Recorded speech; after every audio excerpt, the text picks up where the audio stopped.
segala kasih-Mu, Engkau baik dan sangat baik bagi kami. Sampai saat ini, di mana kami mulai ibadah kami, Engkau yang memimpin dari awal sampai selesainya, bahkan yang bertugas, yang memimpin ujian, Engkau memimpin semua. Bahkan hamba-Mu yang Kau siapkan menyampaikan firman-Mu juga Tuhan, Engkau memberikan bagi kami satu pengertian pencurahan tentang maksud dan kehendak Tuhan dalam kami. Terima kasih Tuhan, kami mulai ibadah kami dalam satu nama berkuasa dan Yesus yang berdoa bersyukur. Amin. Terima kasih Bapak Pendeta Rasita Surbakti. Tuhan Yesus memberkati. Ibu Olga Ibu Olga Petronella mau Lilipore. Selamat melayani. Tuhan Yesus memberkati. Haleluya. Terima kasih Ibu Oli atas kesempatan yang diberikan pada saya. Sebenarnya saya sudah menyanyi juga, tapi karena demi kemuliaan Tuhan, mari sama-sama kita memuji dan mengagungkan nama Tuhan untuk mempersiapkan diri kita belajar firman Tuhan pada malam hari ini. Minta maaf saya share screen lagu.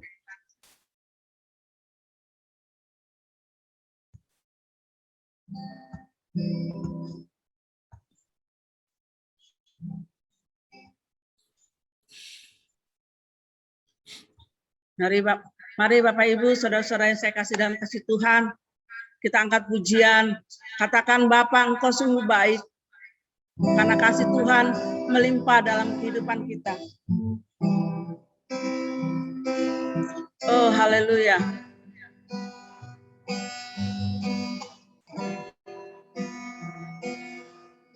Bapa,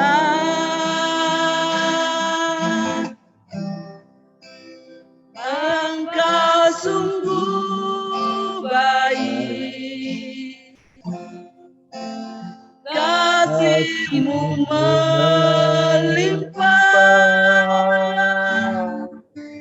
di hidupku. Katakan Bapa, aku berterima kasih. Bapa,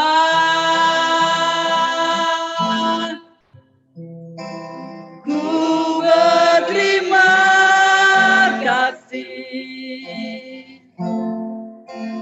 Berkat-Mu hari ini yang Kau sediakan bagiku. Katakan ku naikkan syukurku. Ku naikkan syukurku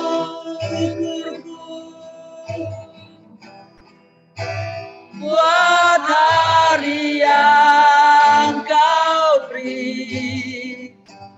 Tak habis-habisnya kasih dan rahmat. Katakan selalu baru dan tak pernah terlambat pertolongan-Mu. Selalu baru dan tak pernah terlambat pertolongan-Mu. Besar setia-Mu di sepanjang hidup. Katakan Bapa, Engkau sungguh baik. Bapa,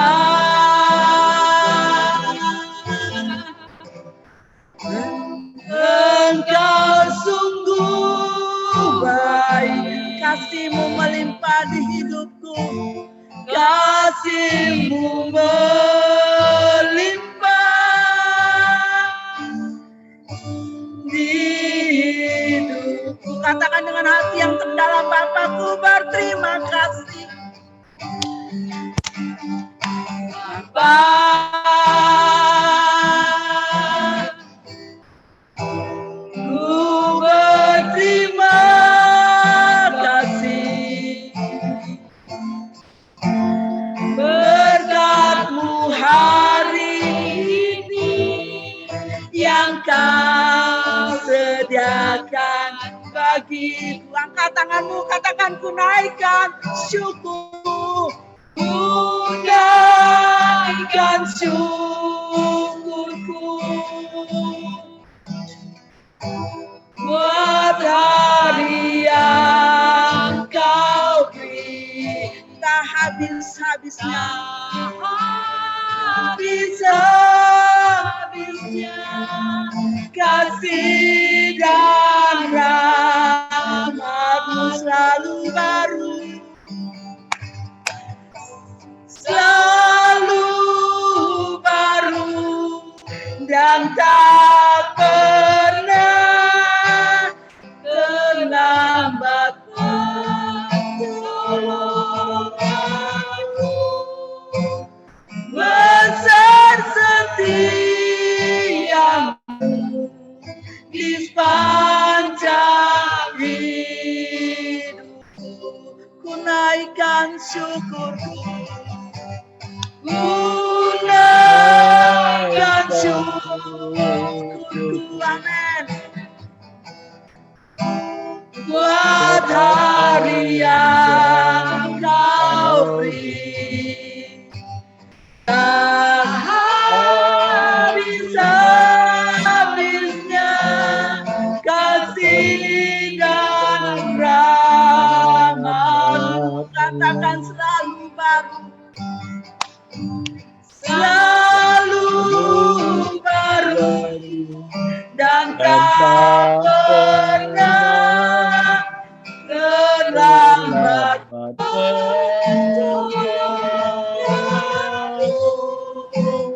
Besar setiamu, besar setiamu, besar setiamu, besar setiamu, besar setiamu, besar setiamu di sepanjang hidupku. Haleluya, glory,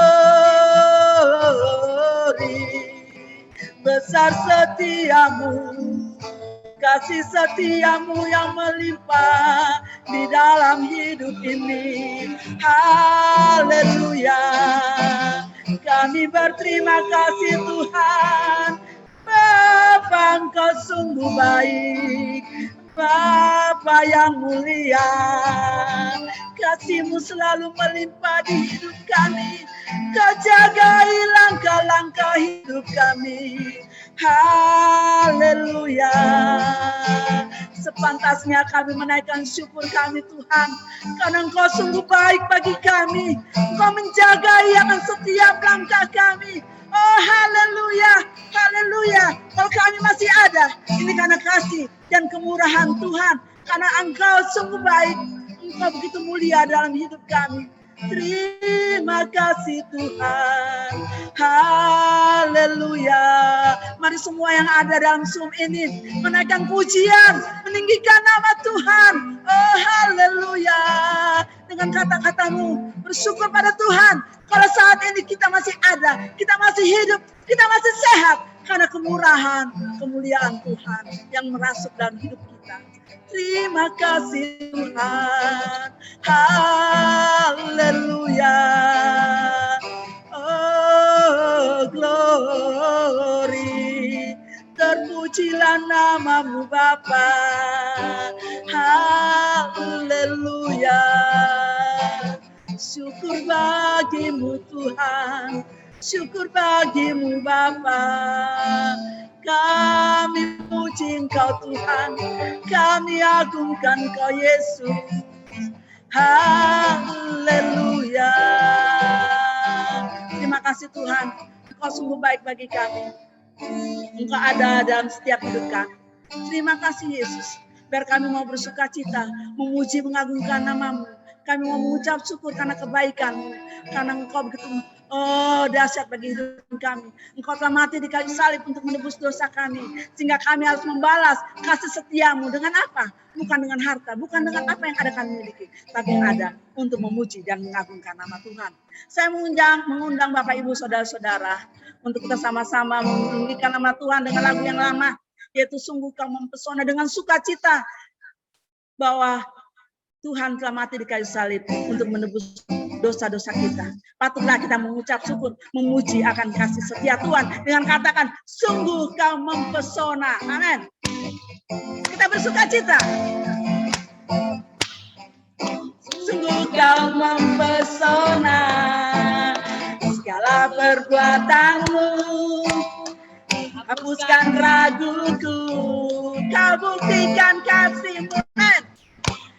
Kau buktikan kasih-Mu, mati bagiku, hapuskan dosaku. Ulang kembali, sungguh kau mempesona dengan sukacita. Sungguh kau mempesona. Gerakan badanmu, sambil duduk gerakan badan. Amin. Hapuskan raguku, kau buktikan kasih-Mu. Kau buktikan kasih-Mu, mati bagiku, hapuskan dosaku. Katakan, kau ubah hidupku, kau ubahkan hidupku, semua menjadi baru. Sekarang ku bersuka di dalam-Mu, Yesus. Kau jagai diriku, melangkah di jalan-Mu, sampai ku terima mahkota kehidupan. Oh, badannya digerakkan. Haleluya. Oh, la la la la, la la la, la la la. Sungguh kau mempesona. Sungguh kau mempesona, segala perbuatanmu hapuskan raguku, kau buktikan kasih-Mu, kau buktikan kasih-Mu, mati bagiku, hapuskan dosaku, kau ubahkan hidupku. Goyang. Kau ubahkan hidupku, semua menjadi baru. Sekarang ku bersuka di dalam-Mu, Yesus. Kau jagai diriku, melangkah di jalan-Mu, sampai ku terima mahkota kehidupanku.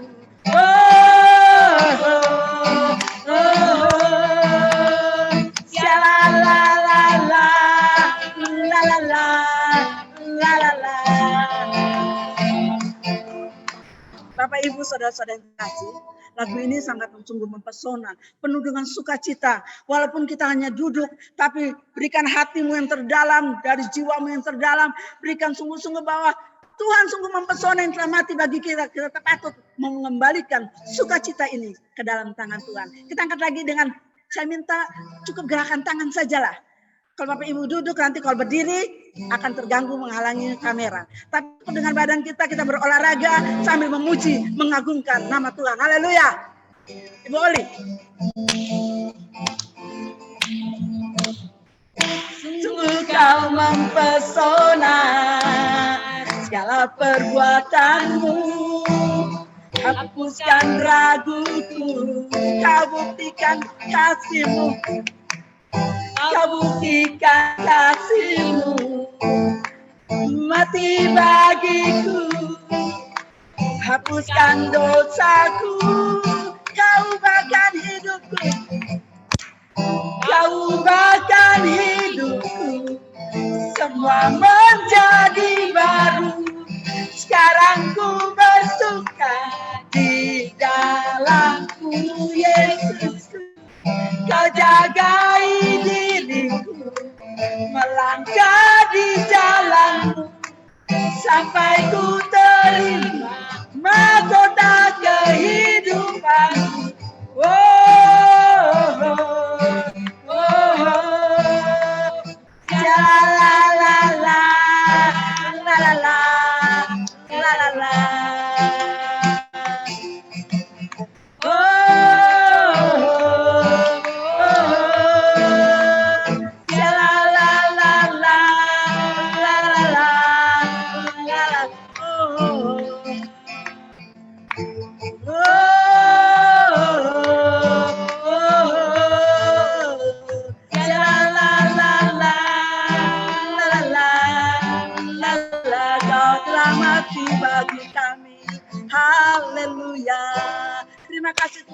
atas kasih setia dan anugerah-Mu.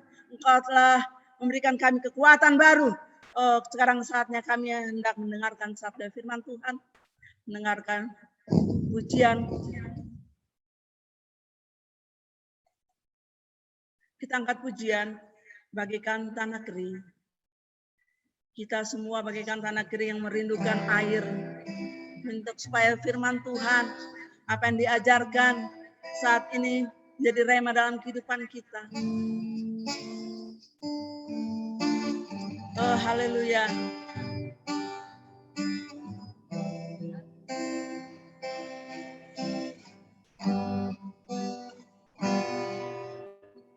Bagaikan tanah kering yang merindukan air, demikianlah jiwaku haus akan Engkau, ku rindu selalu. Rindu selalu hadir-Mu di hidupku, hadir-Mu di hidupku, memulihkan jiwaku, memulihkan jiwaku, hapuskan air mataku, katakan mengalirlah kuasa Roh Kudus. Mengalirlah kuasa Roh Kudus, mengalirlah di tempat ini, mengalirlah di tempat ini, mengalirlah Roh Kudus, pulihkanku.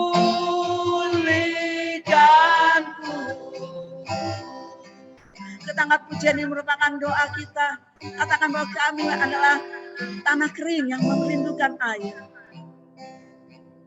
Oh, haleluya. Bagaikan tanah kering. Inilah kami Bapa. Kami bagikan tanah kering yang merindukan air. Amin.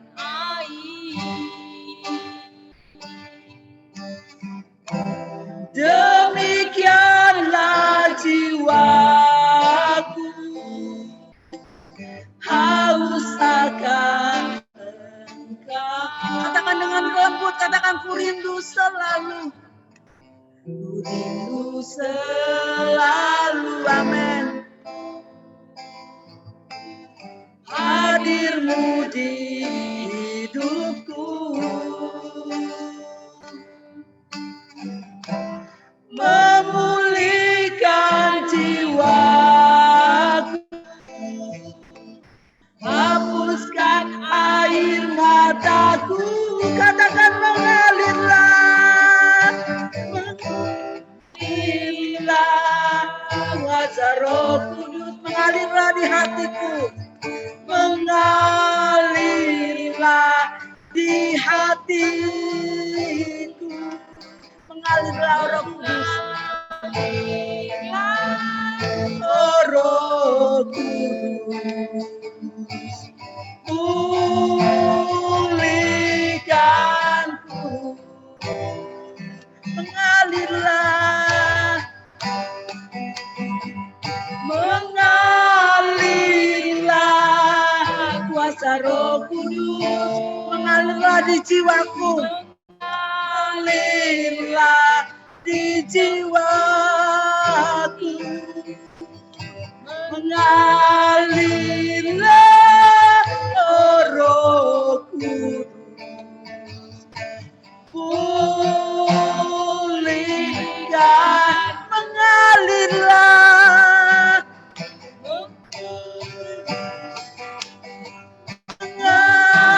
mengalirlah kuasa Roh Kudus, mengalirlah di hatiku, mengalirlah di hatiku, mengalirlah Roh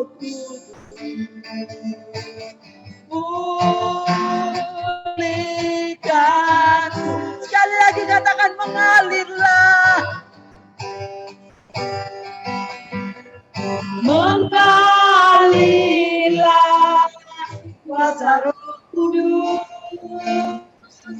mengalirlah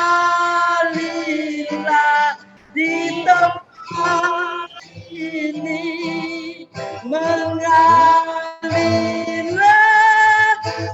Roh pulihkanku, pulihkanku, pulihkan,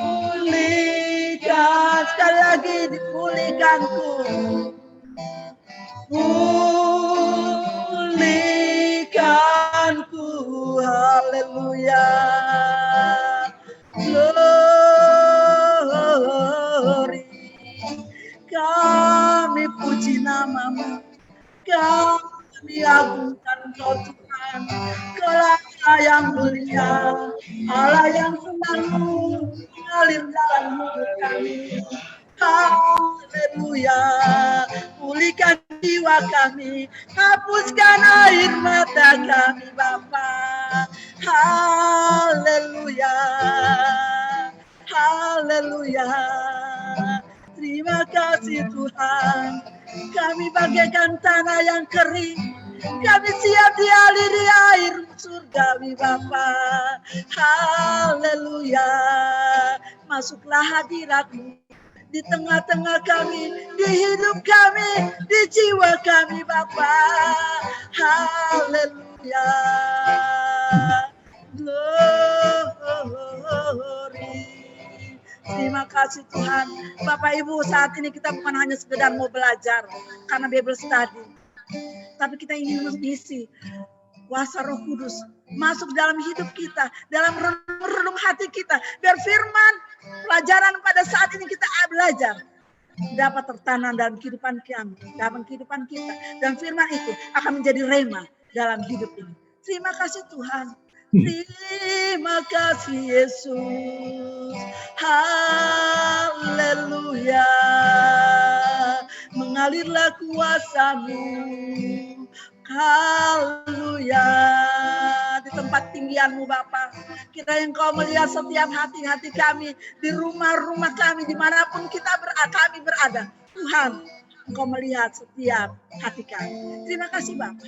Terima kasih Roh Kudus. Saatnya kami mau duduk tenang, mau mendengarkan pembelajaran dari hamba.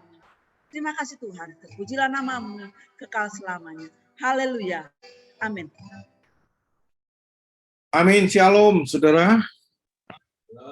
Kan, boleh dimulai, Pak Maxen? Boleh kita langsung mulai? Pak Moderator? Ya, Pak Johannes, boleh nggak 1 menit saja? Ibu Bapak, Ya. sebelum mulai, Ibu Bapak, boleh tolong buka kamera, kita semua mau difoto sebelum firman Tuhan. Supaya Pak Johannes tahu pasti bahwa yang di kamera tertutup itu ada orangnya. Supaya pengajarannya benar-benar diterima dengan baik. Silakan buka kamera dan Tali silakan foto. Yang ditutup nggak ada orangnya berarti. Semuanya kameranya kita akan difoto dan senyum semuanya karena hati yang gembira adalah obat yang manjur. Supaya kita tahu pasti, oh ya memang masih ada, masih sehat. Mari buka kameranya Bapak Ibu. Tali tolong difoto Tali. Kan kelihatan semuanya pada keren, sehat. Gembira kan kita kalau misalnya semua dalam Itu keadaan di sehat. samping Ibu Oli, tutup itu sampingnya itu ada Oli satu lagi. Ada Siapa? kembaran. Di samping Ibu Oli ada lagi Oli kembarannya tutup itu. Oh, itu kan Kembarannya. saya pakai 2 devices. Maksudnya saya punya kah? Oh iya betul. Saya kira ada orang lain. Silakan buka semuanya kamera dan Tali sudah bisa difoto. Semuanya senyum. Senyum. Ada 49 orang. Saya minta sama Tuhan 50, kalau bisa lebih. Sekarang 50, sudah 50. 50. Sudah 50 karena hari-hari ini tahu-tahu udah nggak ada lagi. Ditelepon udah nggak ada. Ya. Puji Tuhan. Sudah difoto Tali? Ya, tuh kan baru keren. Ini baru kelihatan wajahnya ternyata demikian. Silakan Tali. Apakah sudah, Tali? Dan Jangan kelamaan Tali. Udah? Tali?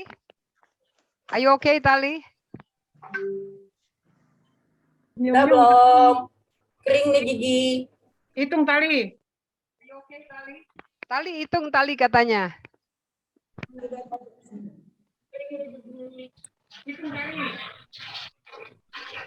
Tali say something tali. Tali, halo. Oke, berarti dia sudah. Dan. Oke, Sorry. baik. Dan. Bapak Tadi Ibu. punya saya Dan, mute. thank you Tali, bless you. Oh ya, oke, baik. Terima kasih Tali, Tuhan Yesus memberkati. Pak Yohanes, ternyata ada 50 orang yang hadir. Jadi mereka masih ada Pak Yohanes 51, Bu. dan dalam kondisi sehat. Pak Maxen silakan ambil alih, Bapak adalah moderator dan Pak Yohanes akan bawakan firman. Silakan. Baik, shalom semua. Shalom. Baik, terima kasih. Jadi kita telah memuji-muji Tuhan.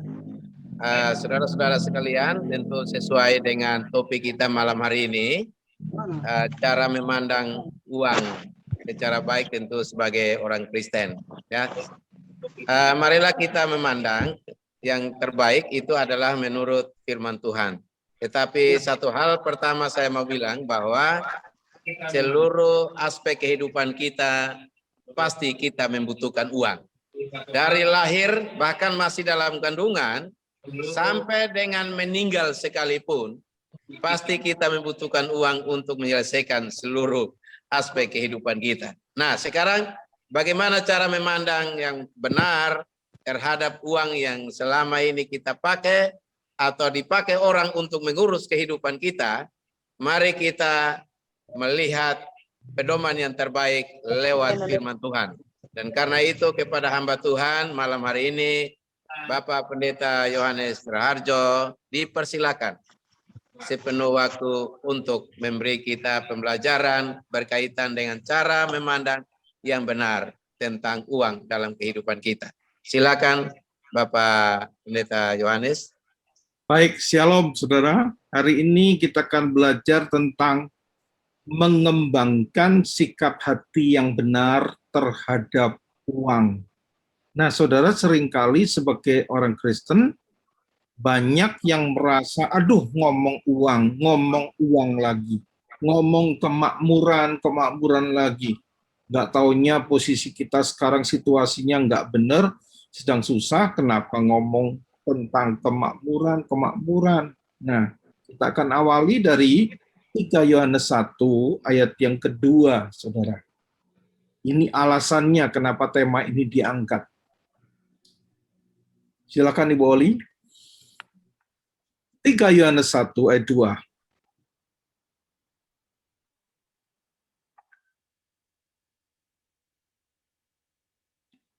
Boleh bisa dibaca?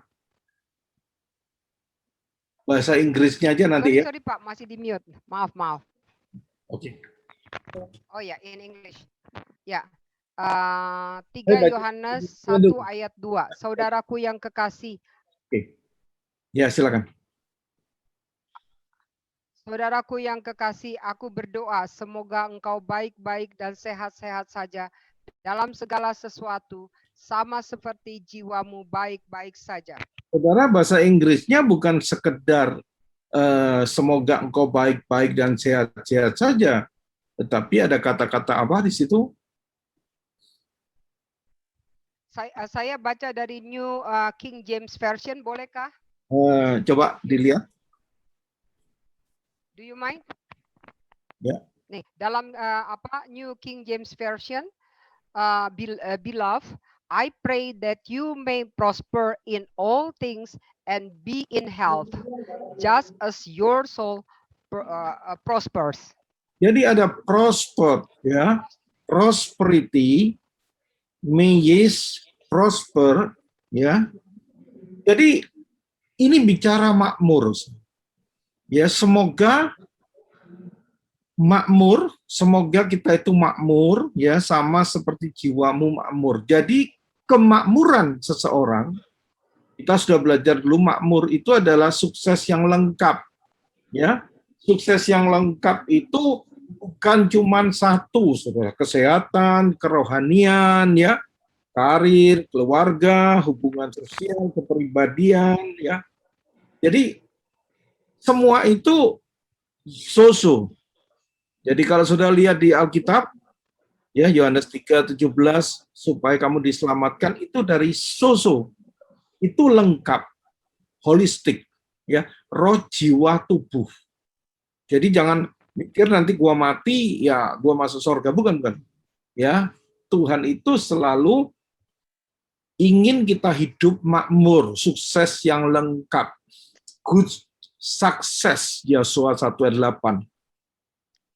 Jadi orang-orang yang diberkati, dia harus mengembangkan sikap hati yang benar terhadap uang. Saudara, kenapa kita bicara tentang uang? Ya, kita bicara dengan uang. Saudara, kita nggak boleh main-main dengan uang, karena apa? Yesus sendiri mengatakan apa? Mamon atau aku? Dalam arti kata apa? Bukan iblis lawannya daripada Yesus. Orang tahu, saya nggak mau ikut iblis. Yang ikut iblis cuma sedikit. Tetapi uang punya pengaruh yang sangat-sangat besar. Ya, bahkan kalau saudara melihat, dikatakan akar segala kejahatan itu cinta uang. Ya, disitulah saudara.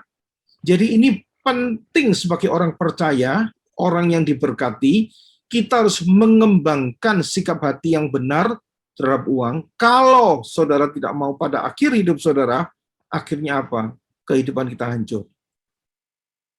Kita nggak boleh main-main. Kalau saudara lihat, ya, 2 Timotius 3, ayat 1 dan 2, itu bicara tentang keadaan manusia pada akhir zaman.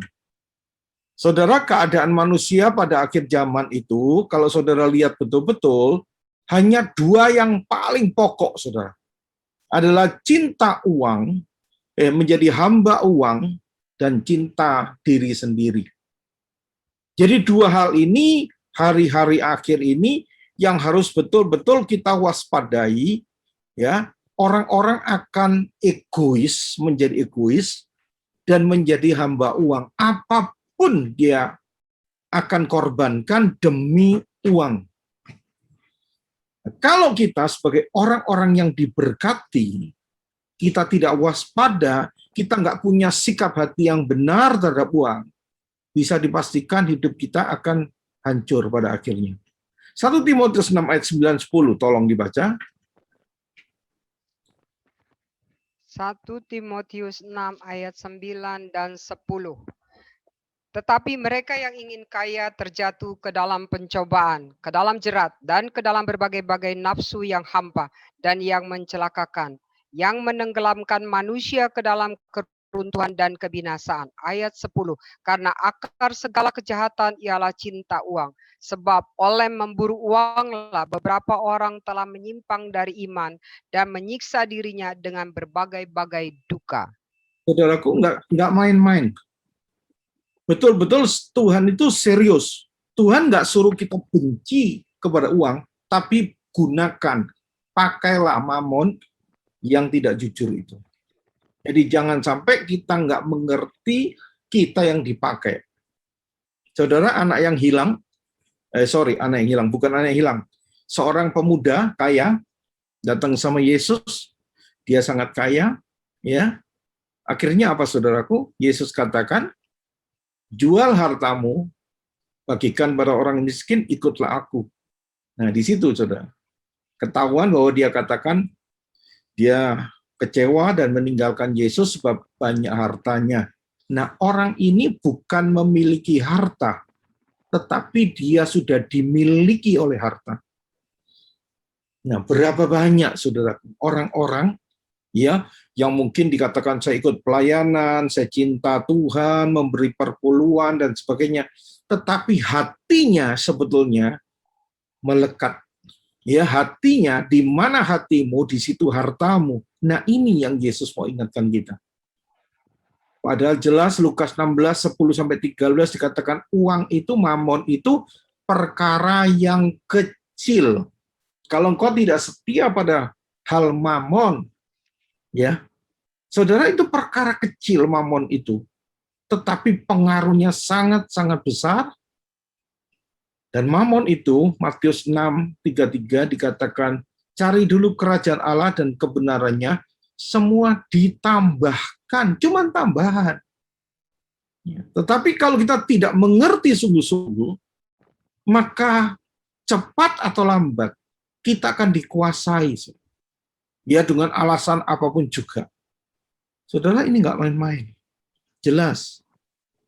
Keadaan manusia akhir zaman, saya ulangi, 2 Timotius 3, 1 dan 2, itu intinya 2. Menjadi hamba uang atau cinta diri. Mencintai dirinya sendiri. Ini akarnya. Hari-hari ini, saudara, kalau saudara tidak mengerti ini, tidak sungguh-sungguh waspada, pasti engkau jatuh di situ. Dan di situ, pertamanya dikatakan apa, Bu? 2 Timotius 3, ayat 1-nya apa? Ketahuilah pada hari-hari terakhir akan datang masa yang sukar. Terlalu cepat, Ibu, bacanya. Oke. 2 Timotius 3 ayat 1. Ketahuilah bahwa pada hari-hari terakhir akan datang masa yang sukar. Terus? Ayat yang kedua, manusia akan mencintai dirinya sendiri dan menjadi hamba uang. Oh. Saudara, kenapa saya tadi katakan Bu Oli terlalu cepat bacanya? Karena Bu Oli melewatkan kata-kata ketahuilah. Saudara, ketahuilah ini bukan satu ramalan, bukan sesuatu yang bisa jadi, bisa enggak. Tetapi ini pemberitahuan sungguh-sungguh bahwa pasti kita akan menghadapi masa seperti ini.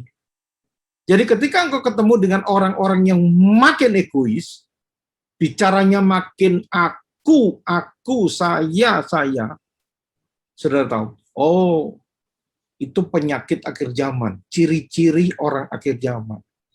Ya, yang kedua akan menjadi hamba uang. Jadi ketahuilah, sekali lagi, saudara harus serius belajar ini sungguh-sungguh, jangan sampai prioritas kita dalam hidup kita nantinya ke sana. Jangan sampai fokus kita salah ke sana, karena Tuhan sudah katakan hati-hati, di mana hartamu, di situ hatimu. Saudara, apa yang dimaksud harta? Yaitu apa saja yang kita andalkan dalam menjalani hidup ini. Entah itu manusia, entah itu orang tua, entah itu sahabat, atau pejabat, atau uang, atau kekayaan, kepandaian kita, bakat kita, kedudukan, apapun. Ya. Saudara katakan, Amsal 11:28, tolong Bu. Amsal 11:28 mengatakan apa? Amsal pasal 11 ayat 28. Siapa mempercayakan diri kepada kekayaannya akan jatuh, tetapi orang benar akan tumbuh seperti daun muda. Ya, jadi siapa mempercayakan diri kepada kekayaannya akan jatuh. Nah, hati-hati, saudara. Hati-hati sekali. Kita sudah menyaksikan ya hamba-hamba Tuhan yang mulai ke sini pada akhir hidupnya sangat kita sayangkan. Hati-hati akan jatuh.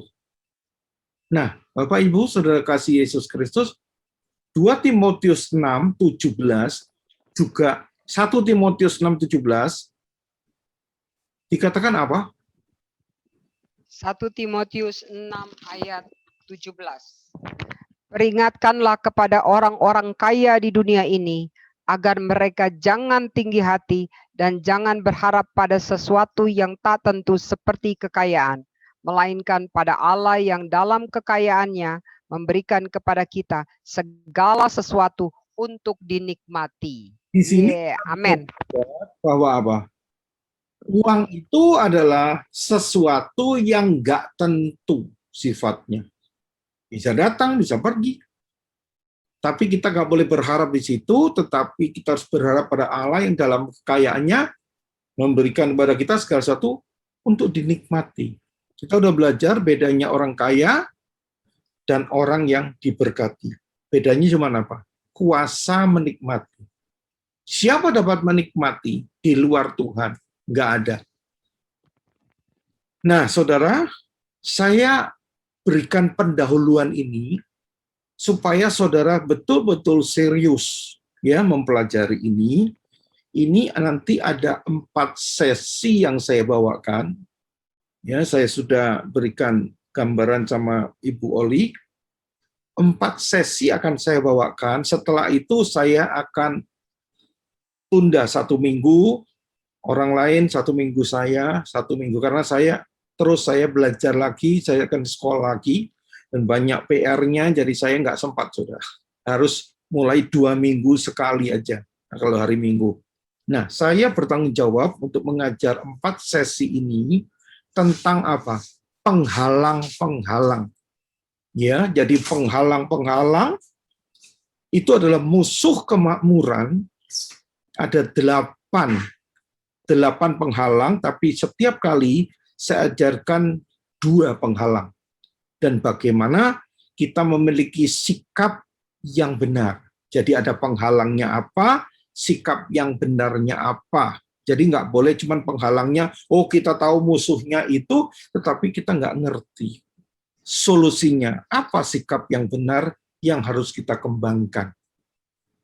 Oleh sebab itu, saudaraku, sekali lagi, yuk belajar lebih serius, ya, supaya kita nggak sampai akhirnya jatuh di sini. Karena betul-betul mamon itu harus kita kelola, kalau tidak kita yang dikelola. Kalau kita tidak mengerti bagaimana kita mengendalikan uang itu, maka uang itu akan mengendalikan kita. Tuhan tidak mengatakan suruh benci kepada uang, jauhi uang, enggak, tapi pergunakan uang itu. Dalam Roma dikatakan orang yang berseru-seru pada Tuhan pasti diselamatkan. Tapi bagaimana dia berseru kalau dia nggak percaya? Bagaimana dia percaya kalau nggak ada yang memberitakan? Bagaimana dia memberitakan kalau tidak ada yang diutus? Kenapa nggak diutus? Nggak ada dananya, saudara. Ya, jadi dalam pelayanan itu ada 3 yang prinsip pokok. Orangnya ada, yang kedua firmannya ada, yang ketiga dananya, jadi sarananya. Salah satu nggak ada, jadi konsep. Percaya? Ya, harus 3-tiganya ini pokok dalam pelayanan. Maka dari itu jangan remehkan, jangan benci uang dan sebagainya, tapi kita belajar sungguh-sungguh bagaimana mengembangkan sikap yang benar terhadap uang. Nah, saudara, saya akan mulai. Penghalang atau sikap yang salah, ya, yang pertama adalah kebutaan. Ini yang pertama. Kebutaan rohani, gagal melihat siapa sesungguhnya Bapak kita itu. Itu yang pertama, saudara. Siapa sebenarnya Bapak kita? Kita nggak memiliki pewahyuan di situ, ya, sehingga seringkali orang salah. Nah, ini salah satunya bisa terjadi, ini terbentuk mungkin seringkali yang terbanyak dari pengalaman masa lalu, saudara. Mungkin saudara dibesarkan oleh keluarga yang sangat serba kekurangan. Oleh keluarga yang sungguh-sungguh, ya, dalam posisi yang mungkin pernah gagal dalam keuangan, ya, pernah bangkrut, terpuruk, serba kekurangan. Mungkin saudara, ada di antara saudara pernah hidup di jalanan, pernah kesulitan di situ. Nah, ini akan terbentuk mentalitas miskin. Nah, saudara, kalau mentalitas miskin ini tidak berubah lebih dulu, dalam percaya, ya. Kadang-kadang kita melayani di satu daerah. Saya dulu melayani sampai ke daerah-daerah, contohnya di Ambon, ya, bukan sampai di Ambonnya, sampai di Tual. Lalu saya nyebrang lagi sampai ke Elat, saudara. Ya, sampai papanya Glenn Fedley ngomong, kamu store nyawa ya, karena waktu itu masih ada kerusuhan di sana. Tapi dalam pelayanan memang, ya, kalau memang sudah ada dorongan ke sana, ada sesuatu yang kuat, ya jalan, saudara. Ya, saya di airport masih kelihatan ada yang asap-asap dan sebagainya, saya jalan terus sampai ke Elat di sana. Nah, ini yang terjadi, saudara. Nah, jangan sampai kita melayani satu tempat yang orang itu tetap punya mentalitas miskin. Jadi saudara mau kasih apapun juga di situ, ya seperti kaleng bocor, saudara. Nah, sekali lagi, terutama di kantong-kantong Kristen, engkau harus mulai ajarkan supaya mereka itu terlepas dari mentalitas miskin. Kalau tidak, saudara kasih ini, kasih fasilitas, kasih ini, habis semua itu. Dan ini seringkali terbentuk dari masa lalu yang buruk. Masa lalu yang sebenarnya dia tidak bisa melihat, tidak memiliki pewahyuan siapa Bapak kita itu. Jadi iblis menulis, mencetak gambar kegagalan itu di masa lalu, sehingga orang ini nggak akan mengalami berkat secara yang seperti Tuhan inginkan. Mentalitas miskin seperti itu membutakan seseorang pada rencana Tuhan untuk kita hidup dalam kelimpahan. Saudara, kita masih ingat, Tuhan itu nggak akan puas. Dia memberkati sampai saudara cukup saja. Saya ulang, 2 Korintus 9, kalau saudara baca, Tuhan ingin memberkati seseorang itu menjadi cukup dan ekstra. Roti dan benih. Tujuannya apa? Roti untuk memelihara hidup kita, benih itu untuk kita tabur. Jadi kalau saudara merasa, oh cukup Tuhan sampai di sini buat saya saja dan 4 anak saya saja, saudara, orang ini terus setiap bulan bergumul dengan kekurangannya, bagaimana dia bisa jadi berkat buat orang lain? Kemakmuran yang Alkitab minta, yang Tuhan inginkan, itu dasarnya dari berkat Abraham. Artinya, perjanjian awal, Kejadian 12, antara Tuhan berjanji dengan Abraham, aku memberkati engkau supaya engkau jadi berkat. Jadi, kemakmuran itu jangan hanya sampai di rumah saudara sendiri, sampai di dompet saudara sendiri, sampai di rekening saudara sendiri, dan saudara katakan, terima kasih, aku bersyukur kepada Bapak, nggak puas. Sampai hidupmu ada limpahnya, dan menjadi berkat buat orang lain. Karena selalu perjanjian dengan Abraham, aku memberkati engkau, supaya engkau jadi berkat, saudara. Itulah yang Tuhan mau.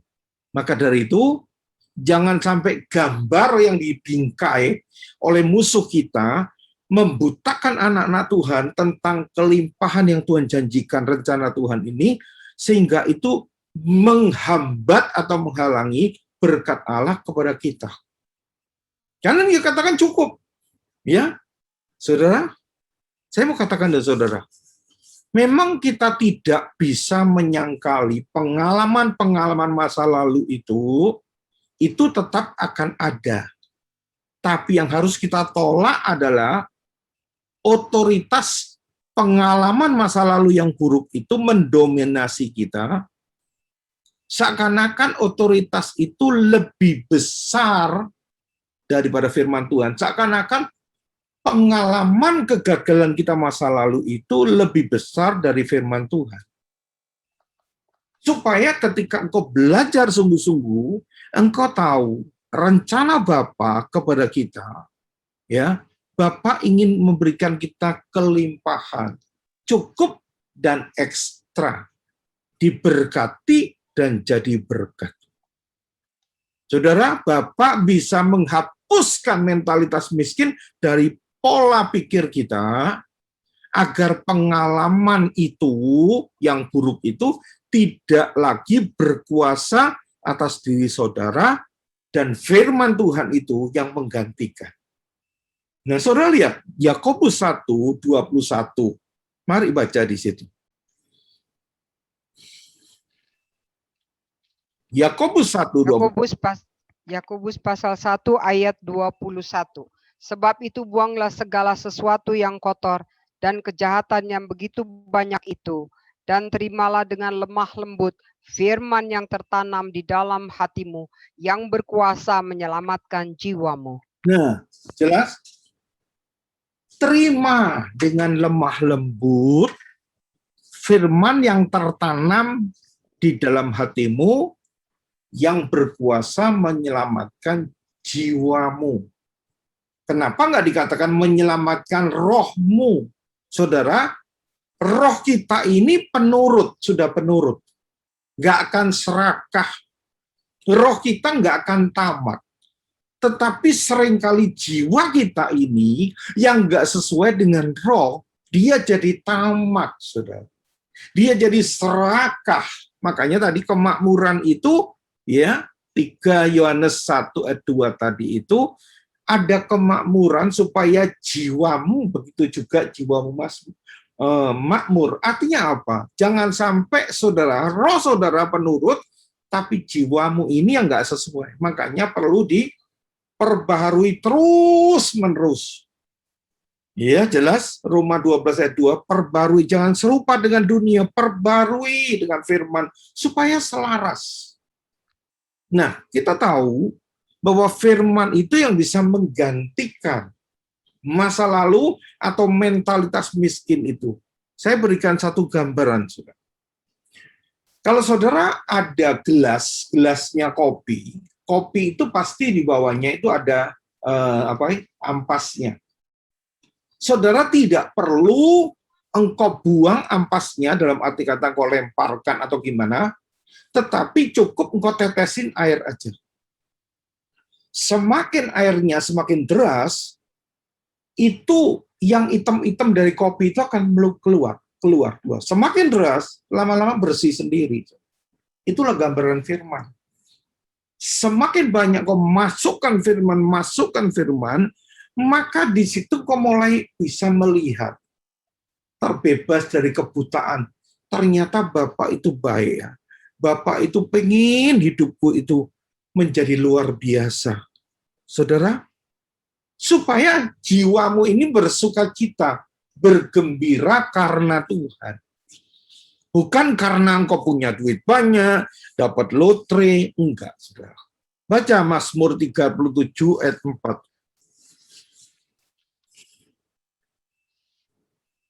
Mazmur pasal 37 ayat 4. Dan bergembiralah karena Tuhan, maka Ia akan memberikan kepadamu apa yang diinginkan hatimu. Bergembiralah karena Tuhan. Ya, bukan karena uangmu banyak. Bergembiralah karena Tuhan, maka Tuhan akan memberikan kepadamu apa yang diinginkan hatimu. Nah, saudara, ketika engkau terbebas dari bingkai kemiskinan, ya, mentalitas seperti ini, engkau tahu bahwa Tuhan itu baik, engkau bisa bersukacita, bergembira karena Tuhan, maka Tuhan akan percayakan lebih lagi kepada saudara. Tuhan sayang saudaraku. Dan firman itu bisa memerdekakan saudara ketika engkau menyadari bahwa Tuhan engkau baik, engkau luar biasa, engkau punya rencana yang indah dalam hidupmu. Hidupmu akan terbebas daripada kekurangan, daripada hal seperti itu. Contoh, saudara. Kenapa orang tidak bisa bergembira, bersukacita? Nah, saudara, seringkali kalau saudara telepon mau datang, ya mungkin dari luar kota, terus opa mau datang ini dan sebagainya, ya, atau saya mau datang, telepon sama anak saya di luar kota. Nah, cucu saya ini seringkali beberapa cucu saya sudah memplanning, wah kalau opa sama oma datang, pasti kita diajak ke mall, pasti kita dibelikan main, pasti seperti itu. Karena dia tahu bahwa opanya, omanya ini mengasihi dia. Jadi akan bersukacita, dia menyambut seperti itu. Tetapi kalau dia berpikir, opa, omanya pelit, datang untuk marahin dia, cucunya, dan sebagainya, ya, nggak akan bersukacita dia. Nah, itulah saudaraku, Yang dimaksud kebutaan itu adalah apa? Kita nggak bisa melihat dengan jelas apa yang diinginkan Bapak. Rencana Bapak itu bagaimana? Saudara boleh lihat di dalam Mazmur 35 ayat 27. Mazmur 35, 27. Mazmur 35 pasal 35 ayat 27, biarlah bersorak-sorai dan bersukacita orang-orang yang ingin melihat aku dibenarkan. Biarlah mereka tetap berkata, Tuhan itu besar, Dia menginginkan keselamatan hambanya. Saudara, terjemahan bahasa Indonesia kurang mantap, ya. Inggrisnya? Oke. Dalam bahasa Inggrisnya, let them shout for joy and be glad that favor my righteous cause. Yeah, let them say continually, let the Lord be magnified, which had pleasure in the prosperity of his servant. Jadi dia katakan bahwa ucapkan Continually. terus menerus bahwa Amen. Tuhan itu berhasrat, pleasure untuk prosperity, untuk kemakmuran hambanya. Amen. Amen. Bayangin saudaraku, kalau Tuhan itu sangat kepingin pleasure, sangat berhasrat supaya pegawai-pegawainya, hamba-hambanya itu mengalami kemakmuran, apalagi anaknya. Yes. Apalagi anaknya. Lah kalau saudara tidak mengerti sungguh-sungguh Yes. seperti ini, engkau ragu-ragu, engkau jadi buta. Makanya dibutuhkan pewahyuan pribadi tentang pemeliharaan Bapa atas kita. Saudara lihat Bapak kita itu sumber dayanya terbatas atau tidak? Mari baca. Filipi 4:19.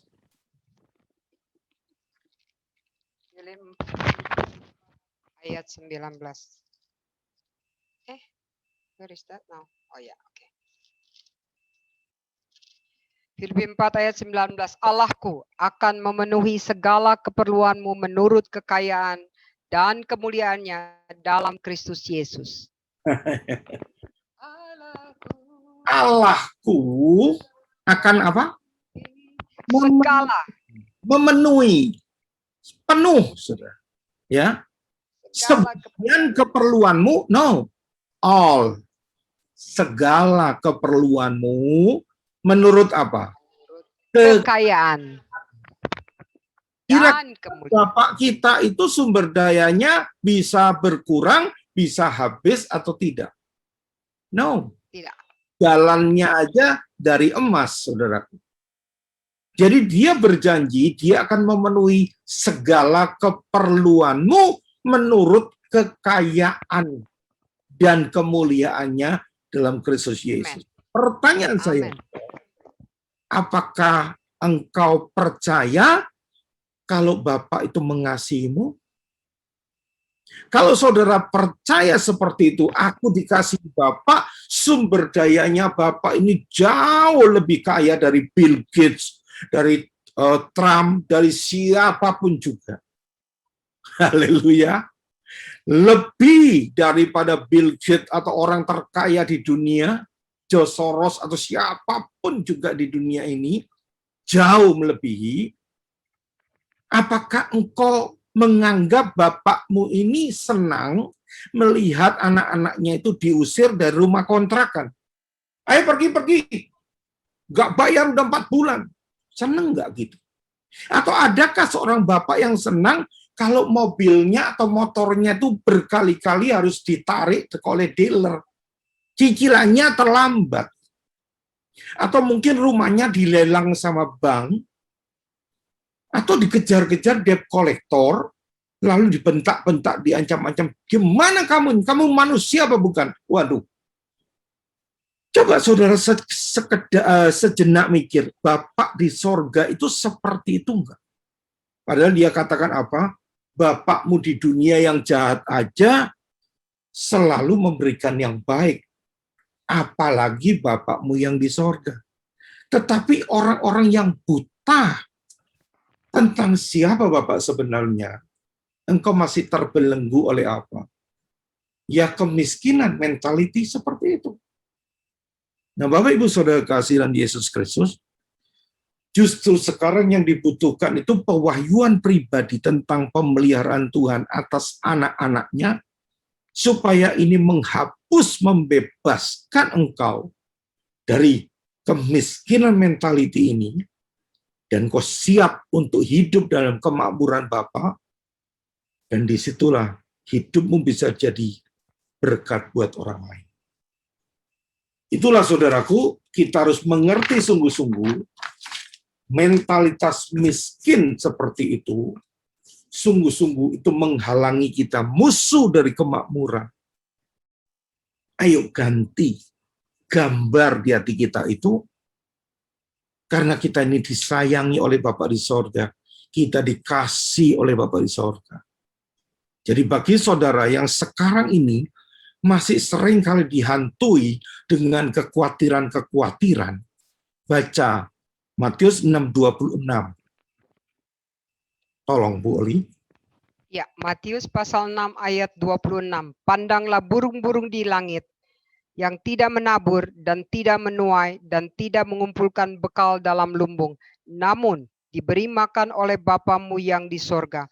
Bukankah kamu jauh melebihi burung-burung itu? Pertanyaan saya, apakah Bapak kita di sorga itu bapaknya burung-burung? No. Tidak. Burung-burung yang nggak punya rekening bank, yang nggak punya usaha, nggak punya kepinteran, yang nggak menabur, dikasih makan. Padahal dia bukan bapaknya burung. Apalagi dia bapaknya kita. Masakan kita nggak dipelihara. Ketika engkau mengerti seperti ini, engkau mulai ada rasa khawatir. Lihat binatang peliharaan saudara itu. Entah di rumah ada ayam, entah ada anjing, entah ada kucing, entah ada apa. Lalu katakan kepada binatang, kamu aja aku pelihara tiap hari, nggak pernah kekurangan makan. Apalagi aku. Perkatakan itu, sampai itu menjadi rema. Iya ya, aku lebih berharga dari anjingku yang di rumah, yang aku kasih makan sungguh-sungguh. Saudara kasih dalam Yesus Kristus, ada satu ayat yang tersembunyi selama ini, yang nggak pernah terbuka. Ayat ini, 1 Timotius 5 ayat 8. Baca. 1 Timotius 5 ayat 8, tetapi jika ada seorang yang tidak memeliharakan sanak saudaranya, apalagi seisi rumahnya, orang itu murtad dan lebih buruk dari orang yang tidak beriman. Sekali lagi di 1 Timotius 5 ayat 8. Tetapi jika ada seorang yang tidak memeliharakan sanak saudaranya, apalagi seisi rumahnya, orang itu murtad dan lebih buruk dari orang yang tidak beriman. Kalau saudara saat ini dalam keadaan kekurangan, pas-pasan, ketika di gereja mulai diberitakan ini, tetapi jika ada seorang yang tidak memeliharakan sanak saudaranya, apalagi seisi rumahnya, orang itu murtad dan lebih buruk daripada orang yang tidak beriman. Saudara akan tersinggung. Wah, ini hamba Tuhannya ini benar-benar neken aku. Aku sudah dalam keadaan seperti ini, masih dihantam dengan firman seperti ini lagi. Aku dikatakan orang murtad, dikatakan lebih buruk dari orang kafir. Saudara, kalau engkau membaca ini dengan mentalitas miskin seperti itu, engkau akan tersinggung. Tetapi kalau engkau berangkat dari I'm blessed, saya orang diberkati, maka engkau boleh lihat. Tetapi jika ada seorang yang tidak memelihara sanak saudaranya, apalagi seisi rumahnya, orang itu murtad dan lebih buruk dari orang yang tidak beriman. Pertanyaan saya, apakah firman yang ada di situ itu tidak berlaku juga bagi Bapa di sorga? Pasti berlaku, saudara. Ayat ini justru mengatakan, ya, aku pasti akan memelihara kamu sebab aku ini bukan orang kafir. Ini satu jaminan, saudaraku. Karena Bapak kita bukan orang kafir dan dia pasti memelihara kita. Saudara kasih dalam Yesus Kristus, secara tidak langsung, secara tidak sadar, kita seringkali dari perlakuan kita, omongan kita ini justru menuduh Bapak kita itu seperti orang kafir karena kita nggak percaya dengan pemeliharaan Dia atas kita. Jelas ya? Jadi firman Tuhan kalau dibaca dengan orang-orang yang mentalitasnya miskin, maka ini seperti palu yang menghantam dia. Padahal ini Bapak katakan, apa yang kutulis di situ, aku bertanggung jawab, itu berlaku buat aku pasti memelihara kamu. Haleluya. Saudara kasih dalam Yesus Kristus, coba perhatikan. Waktu Yesus memberikan makan 5.000 orang, pada saat itu persediaannya tidak mencukupi. Apakah Yesus mengutuki bersungut-sungut? Dia katakan, wah ini pasti nggak cukup ini. Iya kan? Saudara, yang dilakukan Yesus justru dia membawa ke hadapan Bapa. Dia mengucap syukur, dia mengucap berkat. Jelas, Markus 6, 41, 44. Berapa banyak kita seringkali begitu kita terima sesuatu, ya mana cukup cuman segini. Saudara mengutuki berkat itu. Bukan membawa ke hadapan Bapa mengucap syukur dan mengucap berkat atas berkat itu, maka Bapa melipat gandakan. Sebagai anak-anak Tuhan, saudaraku, saya memberitahu saudara saya, ubah ucapan kita itu. Terhadap segala sesuatu itu, engkau bawa ke hadapan Bapa mengucap syukur dan mulai perkatakan ucap berkat di situ. Dan saya percaya engkau akan melihat keajaiban Tuhan luar biasa, nggak tahu caranya gimana, kok bisa.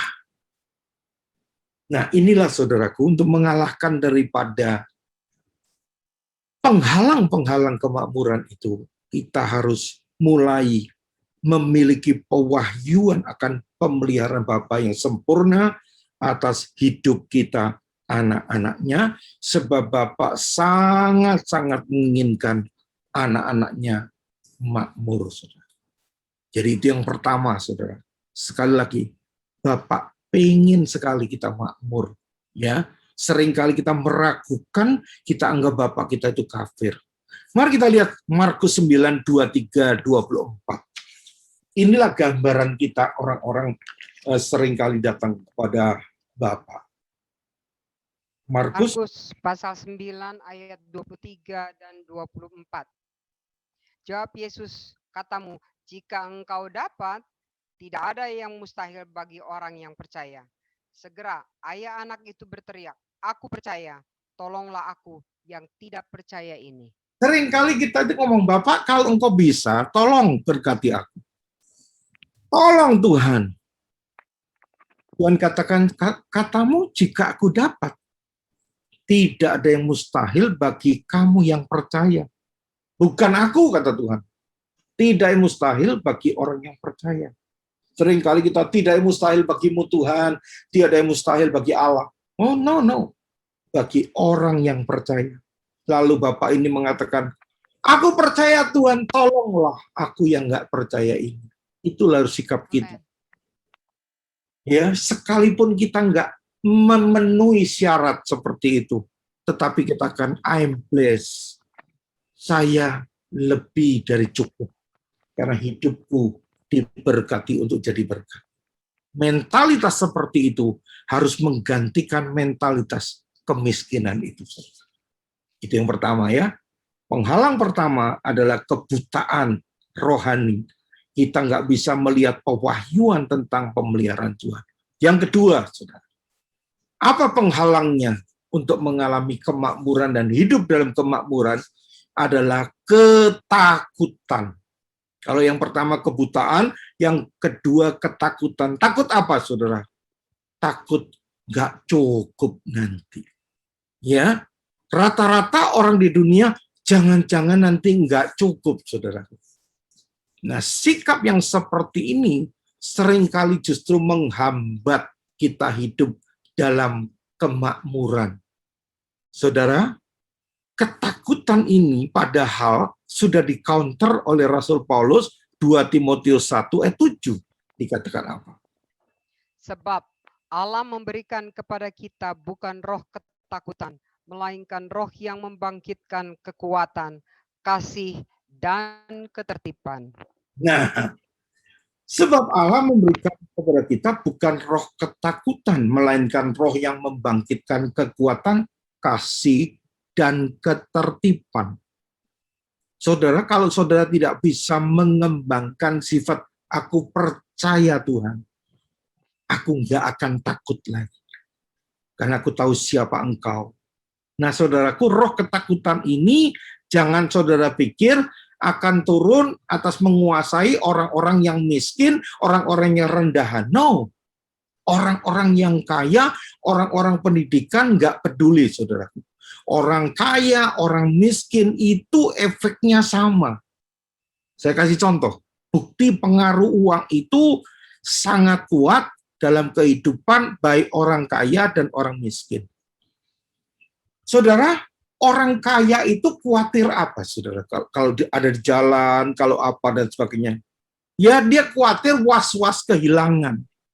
Khawatir dulu nanti kebakaran, nanti habis, nanti aku dirampok, ada orang dia curiga. Nanti aku dibunuh, ya. Gimana kalau aku sakit, aku dimanfaati orang, bagaimana aku ditipu. Hidupnya nggak akan tenang, was-was orang kaya. Tapi khawatirnya orang miskin was-was juga, ya. Aduh, gimana nanti bayar obat kalau aku sampai kena COVID? Gimana masa depanku nanti? Gimana kalau diusir dari kontrakan? Gimana kalau nggak bisa makan? Gimana kalau nggak bisa bayar uang sekolah anak? Gimana kalau listriknya diputus? Gimana kalau diusir? Stres terus juga, saudara. Setiap mendekati akhir bulan, was-was. Nah ini, orang miskin maupun orang kaya sama. Pengaruhnya sama. Ya, yang kedua misalkan, ya.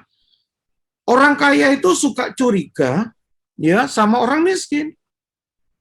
Tapi orang miskin itu sering iri dengki dengan orang kaya. Tetangganya sama, pengaruhnya sama. Satunya curiga dengan orang, jangan-jangan orang begini, satunya iri, dengki, lihat tetangganya begini. Nah, saudara ingat, apalagi saudara, orang kaya itu ambisius, dia nggak pernah merasa bahwa puas. Dikit lagi, ya, little bit, dikit lagi. Pengen punya dikit lagi, tanggung nih, dikit lagi. Akhirnya apa? Korupsi dia. Orang miskin gimana saudara? Suka berfantasi begini. Coba gua bisa naik ke Monas gimana ya, ngambilin emasnya di sini. Coba gua bisa menang togel. Gua menang judi, coba. Sama, dia fantasi, berfantasi terus. Sama, saudaraku, orang kaya dan orang miskin. Dan fokusnya sama. Orang kaya fokusnya itu, pusat hidupnya kepada kekayaan dia. Sehingga apa, saudaraku? Dia seringkali malas ke gereja, malas ikut Zoom, merasa nggak butuh Tuhan. Nah, ini yang terjadi. Dan dia hanya mau bergaul dengan orang-orang yang menguntungkan dirinya. Orang miskin gimana? Sama perhatiannya, fokusnya pada materi dibanding kerohanian, kan? Kalaupun dia ke gereja, kalaupun dia pelayanan, tujuannya apa? Mana yang lebih menguntungkan? Gereja ini dikasih apa? Dikasih apa? Dapat apa dari gereja? Saudara, saya melayani sebagai gembala di Central Park ya beberapa tahun yang lalu. Itu banyak jemaatnya prasejahtera, saudara. Saya tahu, saya ikuti. Di Central Park, APL Tower, itu ada 9 gereja, saudara. Satu tower itu. Jadi jam sekian dia ke sini, ya, jam 10 dia ke sini, yang pagi dia ke sini, putar, saudara. Nah, saya tahu. Waktu ditanya kenapa? Ya, sana kasih beras, Pak, tiap bulan. Yang sana kasih duit, Pak. Yang satu kasih ini. Bahkan, saudaraku, ada di satu jembatan, ya, satu jembatan saya agak lupa, di Cawang atau di mana itu, daerah situ. Saudara tahu, ada orang yang punya surat baptisan 6, saudara. Bangga lagi dia. Gue punya surat baptisan 6, doh. Tuh di gereja ini gue dapat ini surat baptisan. 6 surat baptisannya dipamerin, saudara.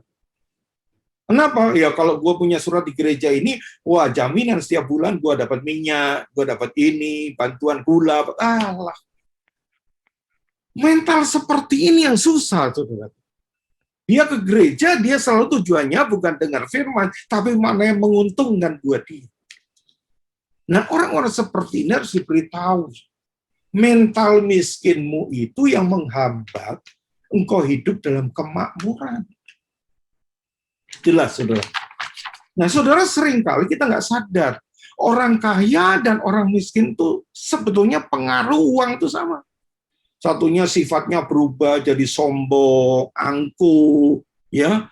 Dia nggak hormat orang, dia kurang peka, ya, acuh, nggak peduli. Orang miskin apa? Jadi minder, ya, suka menghindar. Ini, saudara, sama. Pengaruhnya uang itu kuat. Makanya Tuhan katakan, kok nggak bisa punya 2 tuan? Nah, seringkali, saudara, orang kaya itu apa? Suka memanfaatkan orang. Ya, jadi dikit-dikit kalau orang nggak nurut dia ngomong gini, gua bisa beli lu, gua beli itu, saudara.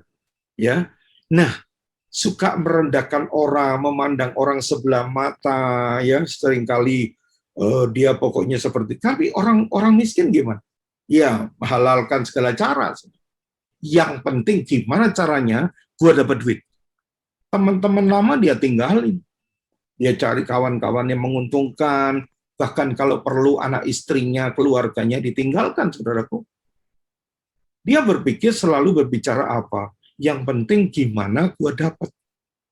Ya, mereka ini kadang-kadang nama baik dikorbankan. Pertimbangan rohani, wah nanti dulu. Pertimbangan ekonomi, pertimbangan bisnis, jauh lebih perlu. Dan orang-orang seperti ini rata-rata, saudaraku, dia nggak pernah puas hidupnya. Nah, ini dikatakan memburu uang, ya. Dia dikerkah. Dan orang seperti ini punya nama. Amsal 30, 15, 16. Mari baca. Amsal pasal 30 ayat 15 dan 16. Si lintah mempunyai 2 anak perempuan, untukku dan untukku. Ada 3 hal yang tak akan kenyang. Ada 4 hal yang tak pernah berkata cukup. Dunia orang mati dan rahim yang mandul, dan bumi yang tidak pernah puas dengan air, dan api yang tidak pernah berkata cukup. Lihat, saudara. Ya, namanya si lintah. Bandingkan dengan dunia orang mati, rahim yang mandul, bumi yang tidak pernah puas dengan air, api yang nggak pernah berkata cukup. Punyaku, untukku, untukku. Nah, saudara, kalau sudah kena sindrom seperti ini, susah. Susah banget, saudara. Maka dari itu, sekali lagi, sikap yang benar harus kita kembangkan adalah sikap apa? Percaya kepada janji Tuhan.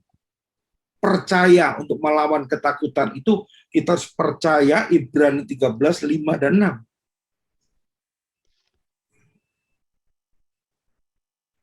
Ibrani 13, 5 dan 6. Ibrani pasal 13 ayat 5 dan 6. Janganlah kamu menjadi hamba uang dan cukupkanlah dirimu dengan apa yang ada padamu.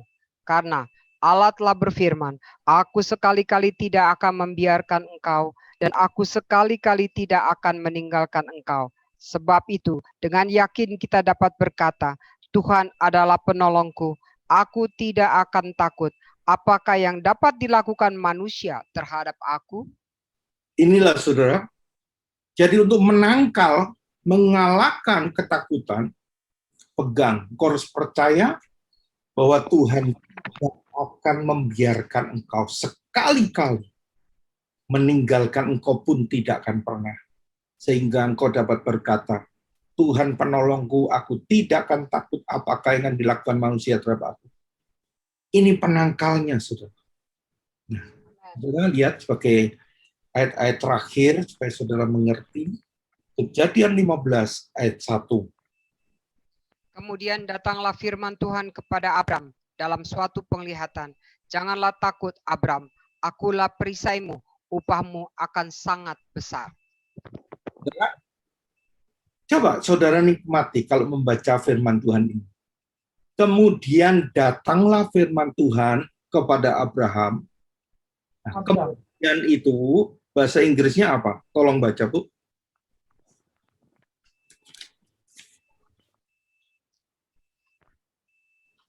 Bahasa Inggrisnya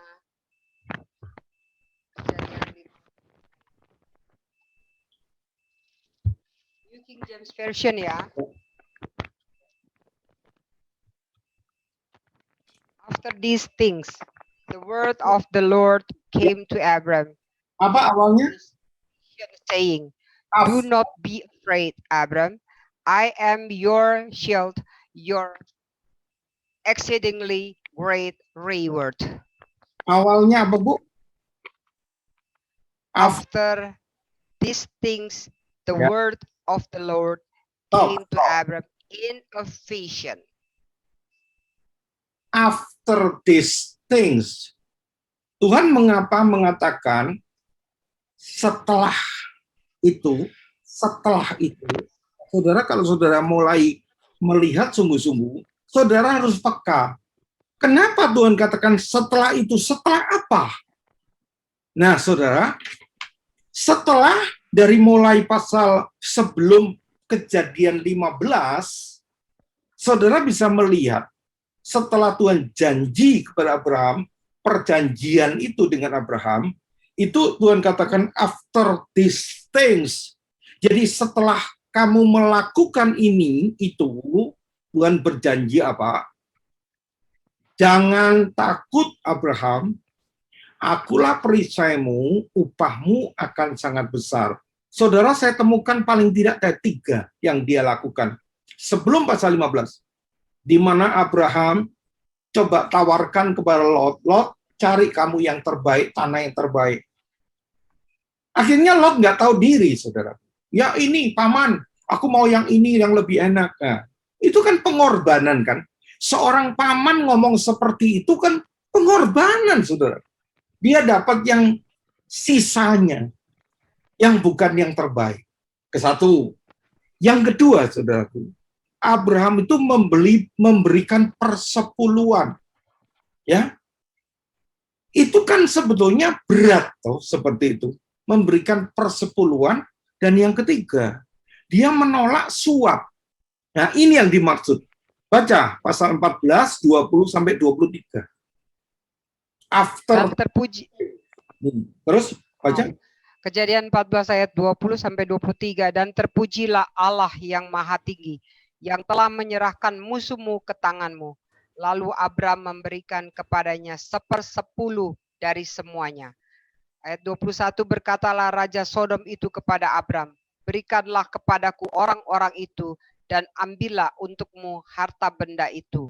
Tetapi kata Abram kepada Raja negeri Sodom itu, aku bersumpah demi Tuhan, Allah yang Maha Tinggi, pencipta langit dan bumi, aku tidak akan mengambil apa-apa dari kepunyaanmu itu, sepotong benang atau tali kasut pun tidak, supaya engkau jangan dapat berkata, aku telah membuat Abram menjadi kaya. Kita lihat, dia memberikan 1/10. Dia rela membiarkan Lot ngambil yang terbaik, dan dia menolak suap. Ya, saudara, ini kesempatan-kesempatan yang baik. Tetapi karena Abraham tetap percaya kepada Tuhan, dia mau berkorban seperti itu, maka Tuhan katakan, Abraham, jangan takut, jangan ragu akan kekuranganmu, karena engkau sudah mentaatiku dalam keuangan. Dia nggak mau disuap seperti itu, dia memberikan persepuluhan dan sebagainya, saudaraku. Makanya Tuhan katakan, after these things, Tuhan katakan, jangan takut. Akulah perisaimu, upahmu akan sangat besar. Ini pesan yang tersembunyi. Dikatakan begini, saudara. Waktu engkau sudah berkorban, lakukan demi ketaatan dalam hal keuangan, maka jangan pernah takut, merasa sedih, atau merasa kehilangan. Tuhan katakan, jangan takut. Aku akan memberikan engkau yang luar biasa, harta yang lebih besar, karena engkau sudah mentaati aku seperti itu. Nah ini saudaraku. Maka dari itu, saudara, mungkin di antara saudara yang merasa, mana cukup aku memberikan sesuatu, mana bisa aku menabur benih dan sebagainya. Engkau merasa seperti itu. Nah ini saudaraku, ketika engkau lepaskan itu, hidupmu diberkati dan jadi berkat buat orang lain, engkau bisa melihat, engkau akan mengalami hidup kelimpahan, engkau akan melihat bahwa apa yang kau beri, Tuhan lipat gandakan seperti itu. Jadi jangan orang yang menunggu mau memberi itu takut kehilangan sampai hidupnya mapan, sampai semuanya tagihan sudah terbayar dengan baik, lalu kita coba datang sama Tuhan memberikan uang persenan sama Tuhan. Ini loh Tuhan, aku kasih uang persenan. Seperti Bapak itu jongos kita, seperti dia pesuruh kita, seperti dia kuli angkut, ya kita kasih persen seperti itu. No. Abraham enggak, saudaraku. Maka dari itu sekali lagi, musuh daripada kemakmuran adalah ketakutan bahwa nanti aku kurang, engkau akan berkurang terus.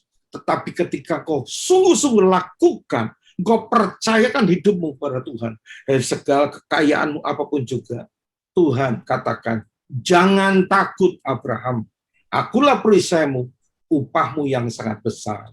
Inilah pesan, saudaraku, pesan daripada Tuhan. Engkau tidak pernah kehilangan apa yang kau tabur, jangan engkau takut, karena apa? Muliakan aku dengan hartamu. Saudara, Amsal 3 ayat 9, muliakan Tuhan dengan hartamu, sebagai ayat penutup. Mari baca. Amsal 3 ayat 9. Amsal pasal 3 ayat 9, muliakanlah Tuhan dengan hartamu dan dengan hasil pertama dari segala penghasilanmu. Amin. Saudara, ketika engkau lakukan seperti ini, maka taburan benihmu akan Tuhan lipat gandakan.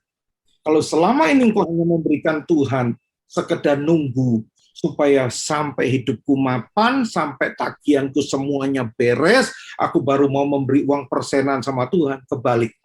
Prinsip ini kebalik, saudara.